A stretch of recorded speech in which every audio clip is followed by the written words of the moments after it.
22 जनवरी 2025 की फटाफट खबर में आप सबका बहुत बहुत स्वागत है। मैं दिनेश ठाकुर स्वागत करता हूं आप सभी का दीप्ति सिंह एकेडमी के मेन चैनल पर।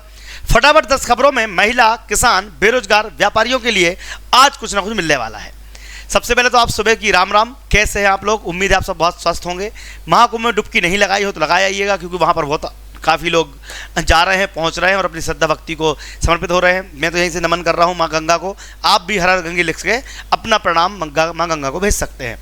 22 जनवरी की खबरों में आज हम बहुत कुछ कवर करने वाले हैं, जिसमें से एक तो है आवास योजना का तीसरा चरण शुरू हो रहा है।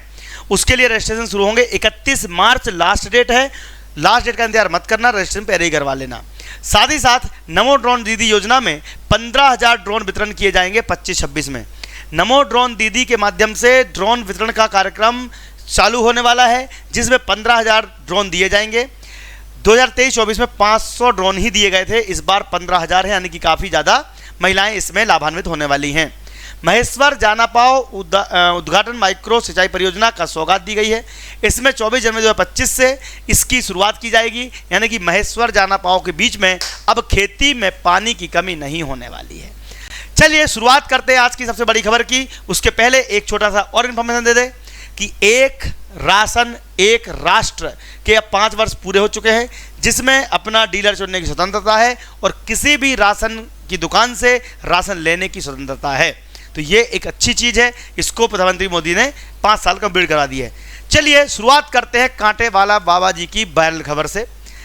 महात्मा गांधी ने एक बात कही थी कि राष्ट्र जो है वो साधुओं के ऊपर डिपेंड करता है कि साधु किस तरह से देश को चलाते हैं। वही बात आज चरितार्थ हो रही है। एक साधु सीएम बना हुआ है, साधु नहीं बोल सकते, योगी बोल सकते हैं, और बहुत सारे साधुओं ने जमावड़ा लगा रखा है महाकुंभ में प्रयागराज में। प्रयागराज में अगर हम देखेंगे तो इतना सारी भीड़ ने रिकॉर्ड तोड़ दिया है पिछले 150 सालों का। इस बार 1 करोड़ लोगों ने एक साथ डुबकी लगाई। लेकिन ये कांटे वाले बाबा काफ़ी वायरल हो रहे हैं। कांटे वाले बाबा की अगर बात करें तो ये आपके लिए एक मिसाल है साधना का, योग का। कांटों में ज़िंदगी व्यतीत करना इतना आसान नहीं है। आपकी ज़िंदगी में कभी कांटे ना आए, ये शुभकामनाओं के साथ आज की शुरुआत करते हैं। पहली बड़ी खबर, प्रदेश में एलोपैथिक चिकित्सा की तरह यूनानी चिकित्सा की पढ़ाई भी की जाएगी। क्या बात है! अब एलोपैथिक की जैसी एग्ज़ाम होती है, परीक्षा होती है, वैसे ही यूनानी परीक्षा होगी और उसके लिए कॉलेजेस खोले जाएंगे। ये बात स्वयं मुख्यमंत्री ने कही। मुख्यमंत्री की बात सुनने के बाद देखेंगे अगली बड़ी खबर। इस बात की प्रसन्नता है कि जब हम यहाँ अपने इस जगह बात कर रहे हैं, और ये वो राज्य है मध्य प्रदेश जिसने एलोपैथी को भी सारी विधाओं को पढ़ाने के लिए हिंदी को प्रोत्साहन दिया है। हमारे अगर इंजीनियरिंग के या मेडिकल के एलोपैथिक विधा से भी निकलने वाले बच्चे अगर राष्ट्रभाषा में पढ़ना चाहे तो हमने उस लिपि को भी स्वीकार किया है। तो जब इस तरफ बढ़ रहा है तो यूनानी की बात क्यों छूट रही है? यूनानी को भी हिंदी में पढ़ाया जाएगा हमारे प्रदेश के अंदर। अगली खबर है कि तुअर, उड़द, मसूर जैसी फसलों को, जी हाँ, एमएसपी पर खरीदने का वादा मामा ने कर दिया है। एमएसपी की बात करें तो होता है मिनिमम सपोर्ट प्राइस, यानी कि इससे कम में कोई भी तुअर, उड़द और मसूर नहीं खरीदेगा, यानी कि किसानों की आय में वृद्धि होगी। ये वीडियो सुनने के बाद देखेंगे अगली बड़ी खबर। किसान भाइयों और बहनों, हमारे मित्रों ने अनेकों, और मैं आपको आश्वस्त करता हूं कि जितने विषय आपने केंद्र सरकार से संबंधित उठाए हैं, चाहे वो एमएसपी पे खरीदी के हों, अलग अलग फसलों के मेज सहित वह एमएसपी पे खरीदी भी करेंगे।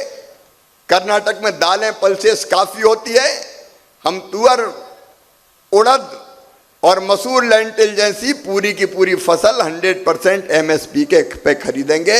आप चिंता मत कीजिएगा, आपको ठीक दाम मिले इसकी हम लोग भरपूर कोशिश करेंगे।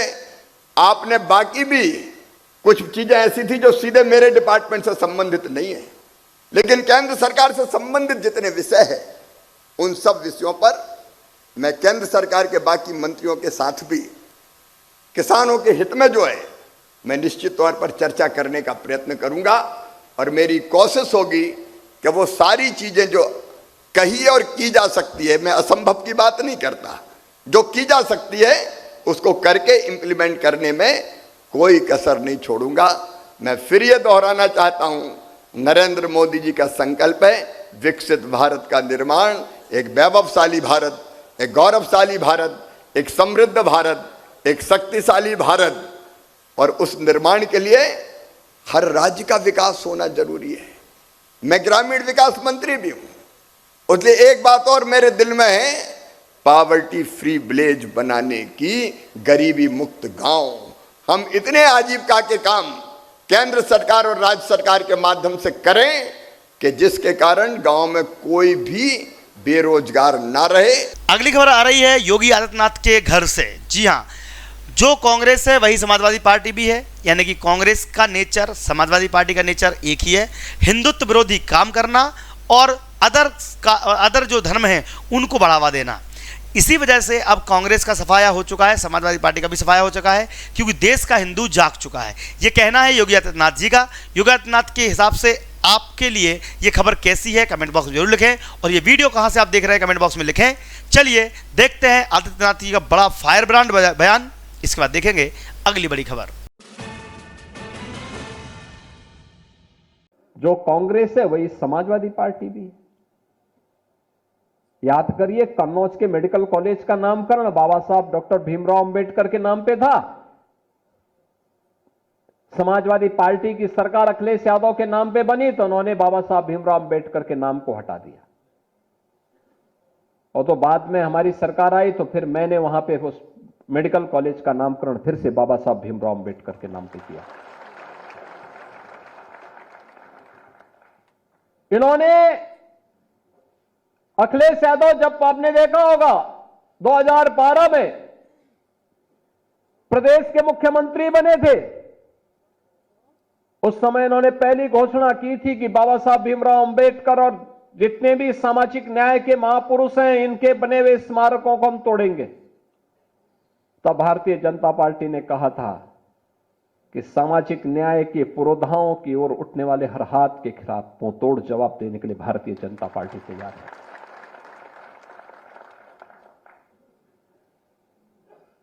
और आज मुझे प्रसन्नता है कि आदरणीय प्रधानमंत्री जी की प्रेरणा से लखनऊ में हम बाबा साहब भीमराव अंबेडकर का भी एक भव्य स्मारक और एक अच्छा सांस्कृतिक केंद्र का निर्माण कर रहे हैं। बहुत शीघ्र इसको हम लोग वहां बनाने जा रहे हैं। बहनों और भाइयों, जिनका पूरा जीवन देश के लिए समर्पित था, जिन्होंने एक एक श्वास देश के लिए जिया हो, जिन्होंने देश के लिए अपना एक एक पल जिया हो, ऐसे महापुरुषों का सम्मान रखना हमारा दायित्व बनता है। और उस दायित्व के अंतर्गत हम सब मिलकर के आज इस अभियान के साथ जुड़े हैं कि बाबा साहब भीमराव अंबेडकर और सामाजिक न्याय के लिए कार्य करने वाले उन सभी महापुरुषों को सम्मान मिलना चाहिए। और उसी अभियान के क्रम में आज भारतीय जनता पार्टी ने आदरणीय प्रधानमंत्री जी की प्रेरणा से 11 जनवरी से 25 जनवरी के इस पूरे एक पखवाड़े को मेरा संविधान मेरा स्वाभिमान के नाम पर चलाने का काम किया है। अगली बार है, भाजपा सरकार के झूठे वादों का सबसे बड़ा शिकार हमारा प्रदेश के मेधावी छात्र है। स्कूटी योजना नहीं मिली, साइकिल योजना नहीं मिली, लैपटॉप योजना का लाभ नहीं मिला। पिछले 1 साल से जो पढ़ी लिखी महिलाएं हैं, पढ़ी लिखी बालिकाएं हैं, वो परेशान हो रही हैं, क्योंकि भाजपा सरकार झूठे वादे करती है। ये कहना है जीतू पटवारी का। जीतू पटवारी ने कहा कि प्रदेश के जितने भी होनहार मेधावी छात्र हैं वो इसके शिकार हो रहे हैं, यानी कि योजना आप चला तो देते हैं लेकिन उसका क्रियान्वयन नहीं होता। तो कृपया करके मुख्यमंत्री जी ऐसी बहनाओं के लिए कुछ ना कुछ जरूर करें, क्योंकि ये भी आपकी बेटियां हैं जो प्रदेश में रह रही हैं। देखते हैं जीतू पटवारी का बड़ा बयान, इसका देखेंगे अगली है कि एक भी छात्र से 30-40 छात्र हैं पूरे खरगोन में, जिसको यहाँ से ये स्कूटी और लैपटॉप मिलेगा या नहीं मिलेगा। योजना पिछले साल की भी पूरी नहीं हुई, उसके 1 साल पहले के 3 बार के नहीं मिले हैं। सवाल ये है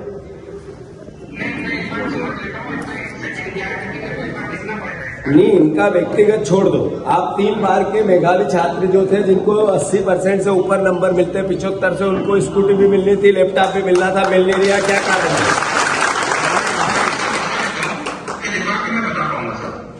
मतलब आपको योजना बंद हो गई है, चालू है, ये पता नहीं है? नहीं, बाकी योजना बंद चालू की नहीं है। एग्जैक्टली कितने लोगों को मिलना है और क्या है वो मैं विभाग से एक बार रिकन्फर्म करके फिर मैं बता दूँ।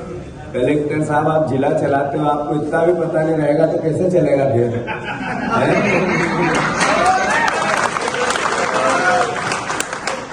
बैठो बैठो। ये मैंने जो ये बातें एक अगली खबर है, मोदी सरकार राहुल गांधी से डरती है। भैया यहाँ पर प्रियंका गांधी वाड्रा ने क्या कहा कि मेरा बड़े भाई राहुल जी हर रोज संविधान के लिए लड़ते हैं, वे इसके लिए जान देने को भी तैयार हैं। मतलब कि इनको लग रहा है कि अब बस जान देने को तैयार है, मतलब समझ जाओ इंदिरा गांधी, उसके बाद राजीव गांधी, तो इसलिए प्रधानमंत्री नहीं बनी थी सोनिया गांधी, क्योंकि आपने देखा पुराने समय पे। अब देखो, आप सही काम करोगे लोग तारीफ करेंगे, अब आप तुम उल्टे सीधे बयान देते हो, ठीक है, हिंदू आतंकवादी, ठीक है, हिंदुत्व के विरोध में काम करते हो, ठीक है, भारत माता कौन है, भारत माता के बारे में तुमको पता नहीं है, तो फिर आप इस प्रकार के बयान भी देने इसलिए पड़ते हैं क्योंकि इनको लगता है कि इनने अति मचा दी। अब तो संविधान खुद ने बदला, संविधान में 84 अमेंडमेंट इनकी सरकार नहीं करे और आज बोले संविधान बचाओ संविधान बचाओ। मतलब प्रियंका गांधी वाड्रा की बात तो सही है, देखो कमेंट बॉक्स में, इसके बाद देखेंगे अगली बड़ी खबर। मेरे भाई, बड़े भाई हर रोज में संविधान के लिए लड़ते हैं, इसके लिए जान देने के लिए तैयार है। ಇವತ್ತು ನಮ್ಮ ದೊಡ್ಡಣ್ಣವರಾದಂತ ರಾಹುಲ್ ಗಾಂಧೀಜಿಯವರು ಇವತ್ತು ಈ ಕಾರ್ಯಕ್ರಮಕ್ಕೆ ಅನಾರೋಗ್ಯದ ಕಾರಣದಿಂದ ಬರಕಾಗಿಲ್ಲ. ಆದ್ರೆ ತಾವೆಲ್ಲ ತಿಳ್ಕೊಳ್ಳಿ, ತಮಗೋಸ್ಕರ, ಈ ಸಂವಿಧಾನಕ್ಕೋಸ್ಕರ, ಈ ದೇಶಕ್ಕೋಸ್ಕರ ರಾಹುಲ್ ಗಾಂಧೀಜಿಯವರು ಪ್ರತಿ ದಿನ ಪ್ರತಿ ಕ್ಷಣ ಹೋರಾಟ ಮಾಡ್ತಾ ಇದ್ದಾರೆ ಅಂತೇಳಿ, और इसीलिए ये सरकार राहुल गांधी से डरती है। ಅದಕ್ಕೋಸ್ಕರನೇ ಈ ಬಿಜೆಪಿ ಸರ್ಕಾರ ರಾಹುಲ್ ಗಾಂಧೀಜಿಯವ್ರನ್ನ ನೋಡಿದ್ರೆ ಭಯ ಬಿಟ್ಟು ನಡುಗುತ್ತೆ. जब राहुल गांधी संसद में खड़े होते हैं बात करने के लिए, बोलने के लिए, न्याय मांगने के लिए, आपके लिए, तब ये सरकार कुछ भी करती है, उस संसद को उस दिन रद्द करने की कोशिश करती है, बंद करने की कोशिश करती है, क्योंकि डरती है इनसे। ರಾಹುಲ್ ಗಾಂಧೀಜಿಯವರು ತಮ್ಮ ಪರವಾಗಿ, ಈ ದೇಶದ ಸಾರ್ವಜನಿಕರ ಪರವಾಗಿ, ಸಂವಿಧಾನದ ಪರವಾಗಿ ಸಂಸತ್ತಿನಲ್ಲಿ ನಿಂತು ಮಾತಾಡಕ್ಕೆ ಪ್ರಾರಂಭ ಮಾಡ್ತಾ ಇದ್ದಂಗೆನೆ ಅಧಿಕಾರದ ಪಕ್ಷದವರು ಸಂಸತ್ತಿನ ಕರೆದಂತ ಪ್ರಯತ್ನ ಮಾಡಂತದ್ದು, ಅವ್ರ ಮಾತಾಡಕ್ ಅವಕಾಶ ಕೊಡದೇ ಇರತಕ್ಕಂಥದ್ದು, ಅವ್ರ ಮಾತಿಗೆ ಮೊಟಕುಗೊಳಿಸಂತ ಪ್ರಯತ್ನ ಯಾಕೆ ಮಾಡ್ತಾರಂತಂದ್ರೆ, ಅಧಿಕಾರದಲ್ಲಿರ್ತಕ್ಕಂಥ ಬಿಜೆಪಿಗೆ ರಾಹುಲ್ ಗಾಂಧೀಜಿ ಅವ್ರನ್ನ ನೋಡಿದ್ರೆ ಹೆದರಿಕೆ ಇದೆ, ನಡ್ಕ ಇದೆ, ಭಯ ಇದೆ. और ये सरकार उनको देखकर कांपती इसलिए है क्योंकि वो आज दिल्ली के हर कॉलोनी में पानी की किल्लत है, हर तरफ सीवर की समस्या है, दिल्ली में हर सड़क टूटी हुई है। क्या बात क्या बात क्या बात, गंदी अंबार। ये कौन बोल रहा है? ये बोल रहे हैं केजरीवाल जी, और मुख्यमंत्री भी खो दिए हैं। मतलब कि उनने खुद ही पोल खोल दी अपनी कि भैया ना तो वहाँ पानी सही से आ रहा है, सीवर की समस्या, सड़क टूटी फूटी, गंदा पानी है, तो सुविधाएं कौन देगा? मुख्यमंत्री जी, आपको ही देनी पड़ती हैं। तो आपने दी नहीं तो आप खुद ही प्रचार कर रहे हो, तो बच्चा जनता पे क्या असर पड़ेगा? देखते हैं वीडियो, इसके बाद देखेंगे अगली बड़ी खबर। आपका क्या मानना है, इस बार बीजेपी या आम आदमी पार्टी कौन आएगा दिल्ली में? कमेंट बॉक्स में। अभी मेरे को पता चला पानी की समस्या है, हर कॉलोनी में पानी की समस्या है कि नहीं है? हर कॉलोनी में सीवर की समस्या है कि नहीं है? सड़कें टूटी पड़ी हैं, है कि नहीं है? चारों तरफ गंदगी गंदगी है कि नहीं है? दिल्ली में केजी से पीजी तक शिक्षा फ्री देंगे। लो साहब, शिक्षा को फ्री करने का वादा भी अनुराग ठाकुर ने कर दिया। हालांकि अभी केजरीवाल जी फ्री शिक्षा दे ही रहे थे, लेकिन उन्होंने कहा वो स्कूल तक दे रहे थे, इन्होंने बोला कि पोस्ट ग्रेजुएशन भी करवा देंगे। लो जाओ, अब मतलब कॉलेज में, स्कूल में फीस ही नहीं लगने वाली। ये अच्छी बात भी है भैया, मत लगाओ पैसे, अच्छी बात है, बच्चे छात्र छात्राएं पढ़ जाएंगे। देखते हैं अनुराग ठाकुर का वायरल बयान, और दिल्ली में अब तूफान मचाने आ रहे हैं अनुराग ठाकुर। देखते हैं बड़ा वीडियो, इसके बाद देखेंगे। अब हमारी कल्पना ये है कि दिल्ली में सरकारी शिक्षण संस्थानों में जो जरूरतमंद छात्र हैं उनको पीजी से लेकर, केजी से लेकर पीजी तक की मुफ्त शिक्षा देंगे। केजी से पीजी तक मुफ्त शिक्षा मिलेगी दिल्ली के जरूरतमंद छात्रों को सरकारी शैक्षिक संस्थानों में। जी हां, आपने ठीक सुना, केजी से पीजी तक मुफ्त शिक्षा प्रदान करेंगे जरूरतमंद छात्रों को सरकारी शैक्षिक संस्थानों में।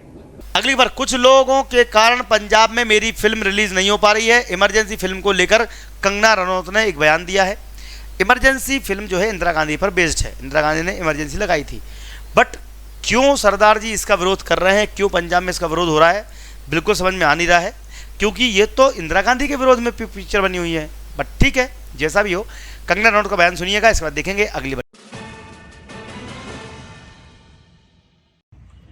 दोस्तों, मैं जी स्टूडियो, मणिकर्णिका फिल्म और ईज माई ट्रिप के हर सदस्य की तरफ से आप लोगों का दिल से आभार व्यक्त करती हूँ। आप लोगों ने हमारी फिल्म को इतना प्यार दिया, इतना सम्मान दिया, हमारे पास कोई शब्द ही नहीं है उस आभार को व्यक्त करने के लिए। लेकिन मेरे दिल में अभी भी कुछ दर्द है। पंजाब इंडस्ट्री में ऐसे कहा जाता था कि पंजाब में मेरी फिल्में सबसे अच्छा परफॉर्म करती हैं, और आज एक दिन है जब पंजाब में मेरी फिल्म को रिलीज तक नहीं होने दिया जा रहा है। ऐसे ही कुछ हमले लोगों पर जो है वो कनाडा में या ब्रिटेन में भी किए जा रहे हैं। कुछ छोटे मोटे लोगों ने जो है, कुछ चुनिंदा लोगों ने जो है ये आग लगाई हुई है, और इस आग में हम और आप जल रहे हैं। दोस्तों, मेरी फिल्म, मेरे विचार और मेरा देश के प्रति क्या लगाव है वो इस फिल्म से प्रदर्शित होता है। आप ये फिल्म देख के खुद निर्णय लीजिए, क्या ये फिल्म हमें जोड़ती है या फिल्म हमें तोड़ती है। मैं बस और नहीं कहूँगी। जय हिंद, धन्यवाद। अगली खबर है कि अगर आपके घर में कोई महिला सुपरवाइजर की तैयारी कर रही हो, महिला पर्यवेक्षक बनना चाहते हैं, तो उनके लिए 5000 MCQ की किताब लॉन्च कर दी गई है। आप आज ही मंगवा सकते हैं घर बैठे, जो कि मात्र 390 रुपये की किताब है, 100 रुपये डिलीवरी चार्ज है। इसमें 5000 प्रैक्टिस प्रश्न हैं, ठीक है, जिसको आप लगा सकते हैं। जवाहर नवोदय विद्यालय, MPPSC, पुलिस पटवारी, किसी की भी तैयारी अगर आपके घर में कोई महिला कर रही है या पुरुष कर रहे हैं, दीप्ति सिंह एकेडमी के माध्यम से आप हमारे चैनल को सब्सक्राइब कीजिए, एप्लीकेशन के माध्यम से अपनी तैयारी कर सकते हैं। बच्चे दिन रात कुछ ना कुछ देखते रहते हैं मोबाइल में, कम से कम पढ़ाई कर लेंगे। इसलिए आज ही प्ले स्टोर पर जाकर दीप्ति सिंह एकेडमी डाउनलोड करवा दीजिएगा। जय हिंद, जय भारत, आपका दिन शुभ रहे। धन्यवाद, थैंक यू।